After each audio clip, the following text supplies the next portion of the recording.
Yo, yo, yo, yo. I think I've been not recording the past week or so, which is typical. It's typical, Dolph. Typical Dolph. But I really want to touch on something I don't think I ever touched on in my podcast today. Grief. You know, you can make light of any dark situation, but sometimes you need to actually just sit in the dark to gather your thoughts when you back into the light. And you know, that's what I have encountered. You know, I just had to just stay in my box a little bit. You know, I can properly gather my thoughts, and I feel like I'm finally at a place where I could compartmentalize everything a lot better, where I can live with it and smile and not have my smile be a defense mechanism to hurt. Because a lot of times, you know, when you're having a good day, you're having a good day. When you're having a bad day, you're having a bad day. But overall, good day or bad day doesn't really determine your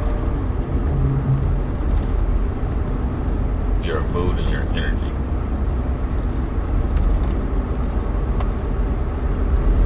Alright. My tire pressure says low. Alright, we're gonna pause this.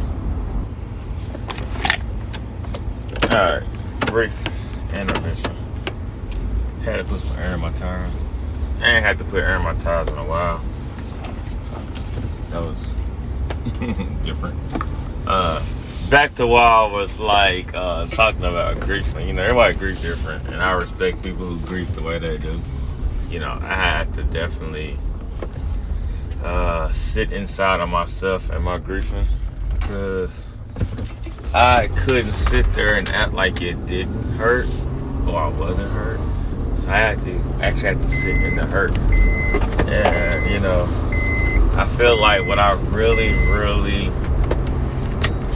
grew from my griefing was like, you know, physical fitness, physical health, you know, mental fitness, mental health. So I'm kind of on that tip now. You know, go hard at all time mentality. You know, I'm definitely into athletics a lot. I like my true passion. Now, can I do other stuff?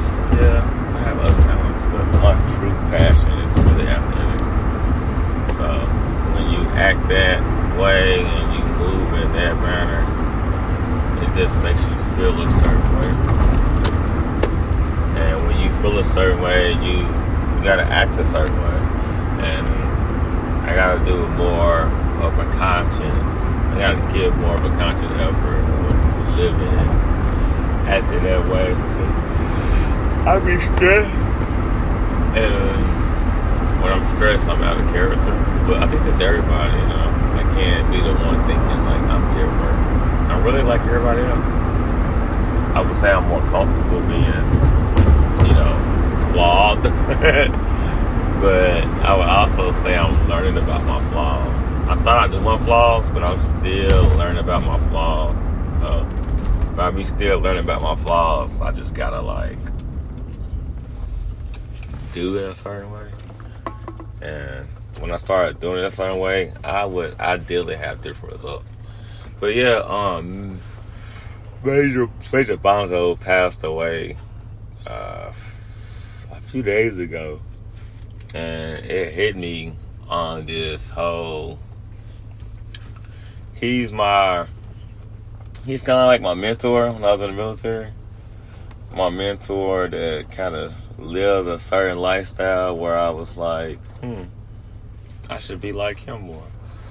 Definitely gave me a safe space to express myself and live myself.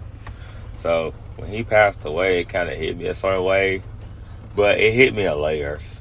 And I had to carefully peel that onion as I cried, because nothing wrong with being hurt. But when you hurt on layers, you gotta just appropriately peel it back. You can't just dig to the core of the onion. You have to like consciously look at the first, deal with it, look at it, deal with it. And it's nothing being hurt. One of the key things to being hurt is the way and the manner that you overcome the hurt. And that's what I have to really properly look at, because I know how I am. I will sit there, be depressed, and keep living. Live depressed, which is nothing wrong with living depressed, but it's kind of like, all right, how long you going to be depressed? All right, because the depression is not an excuse. All right, depression is a reason. And, that reason, it has to evolve into a change. And if you don't have that mentality, you'll stay depressed and thinking you're overcoming your depression and still be depressed. So once I figured out my reason, and then it's all about change, How do you change? Why do you change? When do you change? So those are the domains that I definitely want to address on, I want to be a better person, because I just see the legacy and the things that Major B left behind. I want that to be left behind when I'm gone. Major B was a really good, strong person, but I would say you don't meet too many people that's like, I'm gonna naturally help you, because I'm like that. But as I help you, I want you to leave me alone. So even when I said that, I went side-eye. I'm gonna help you with all that I got. Low key, when we done helping each other, we leave me alone. But Major B never gave that feeling. Major B was like, all right, I'll help you. You're in front of me. And in the military, we got this term, medic. Major B was like a medic. He's like, all right, I'm going to help you. Come on, let's get help. All right, next. And you just have to help him mentality, serving, The Lord always want us to serve. I don't know how long I'm going to be on today. I'm definitely tired. Super random. I realize I'm tired because of my third dog. So I get into bed at 9. I get up at 12 because of my dog. I get up at 3 because of my dog. And I know why. I got to do better. But she didn't get a walk yesterday. And she didn't get a walk because I went to basketball. Went to training kids basketball. And I got done training kids basketball. Came home. And the garage people was at my house. So by the garage people being at my house, I just kind of stood by. I didn't know how long they were going to take. And the guy didn't really speak English, and he was a third-party guy. So the guy that was referred over, he sent somebody else. So when he sent somebody else, it's like, yeah, I had to stay there. I couldn't be like, hey, call me when you're done. So I finally got my garage fixed. Garage looked back to normal, everything back to normal. I could probably cut my grass. So my dog didn't get any kind of attention yesterday. I'll make up for it today, but like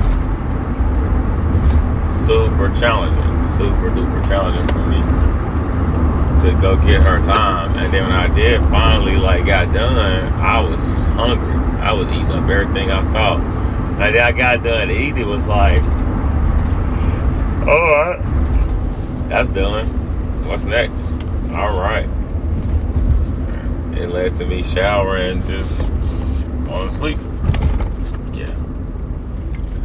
So, dog was like, you don't get up.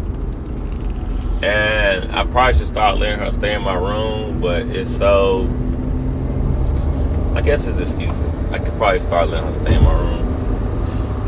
Because I'd be knocked out, and then start barking like she wants something, and then I hear her, I get up, and I'm like, man, girl, I don't like sleeping 3 hours and waking up.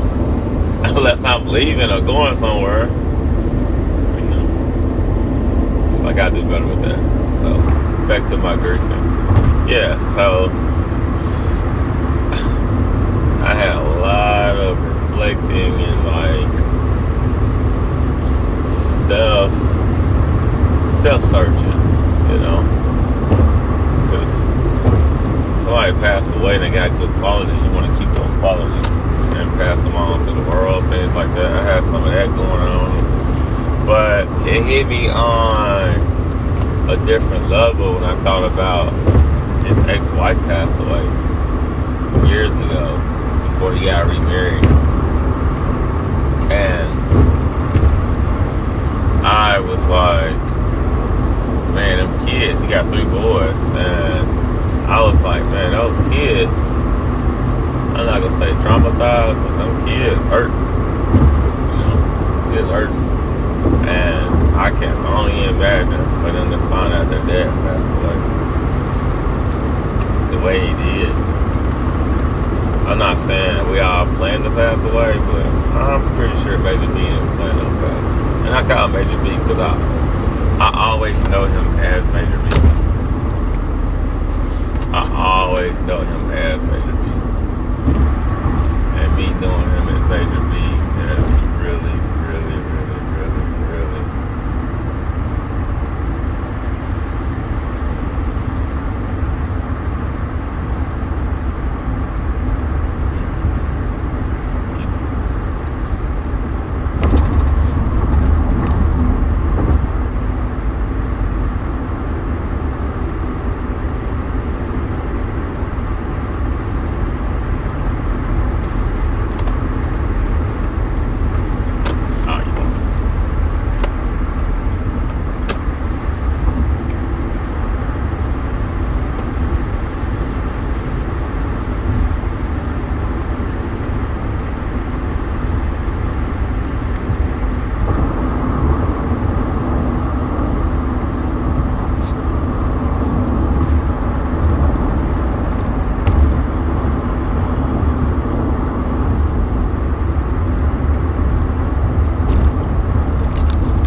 crazy. I had to shake the state trooper. The state trooper was behind me, and I let him ride behind me. And then I got off at the exit, and I rode the exit. And then I got off at the exit right before he could do something about it. So yeah, that was a little crazy. Alright, y'all. Griefing hurts.